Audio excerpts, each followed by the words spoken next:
The Dead Don't Die, out in cinemas now, the new film by Jim Jarmusch. And the simplest description of this film is this: what if Jim Jarmusch decided to make a zombie apocalypse film in his style?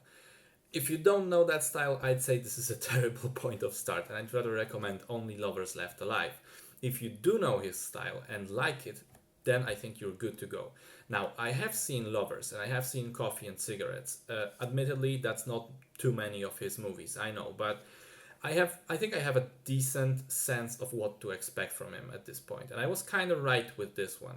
Despite the fact that it was marketed as a zombie slasher comedy, it most certainly is not a straight comedy film. It has comedic moments in it, and there are running jokes and ridiculous characters and situations, but it's not exactly a movie to which you laugh out loud constantly.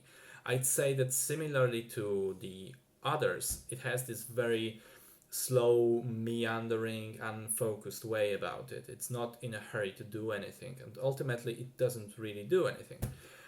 It's not a movie that you watch for the story or action or plot, but more so that you can just hang out with the characters for a little while, because the characters and the cast are quite cool in this case. So some of them are the two policemen played by Bill Murray and Adam Driver. You've got the redneck asshole played by Steve Buscemi, homeless hermit Tom Waits, Scottish mortician slash total dweeb wielding katana Tilda Swinton, highlight of the movie for me. You have Too Old for This Shit Danny Glover, the gas station clerk Caleb Landry Jones, and hipster Selena Gomez, and a bunch of smaller characters as well. And none of them really have a specific journey, none of them do anything meaningful or change themselves throughout the story. They're just sort of there, and you just get to be with them. Now, I think a similar thing worked sort of alright in Coffee and Cigarettes and absolutely brilliantly in Lovers. But here, not so much. I think that you can enjoy the film under very specific conditions. You need to know that this is what you expect, and you need to be in the right mood and sort of just lean into the film in this relaxed, dreamy state of mind. And then, and only then, I think you have a chance of liking it. I expect it to be panned by the critics, and not a lot of people will even go see it probably. But I wouldn't be surprised if it became a cult classic in 10 years' time. A movie you can throw on with your friends and play drinking games using the many running jokes as signals to take a shot, repeated throughout the film.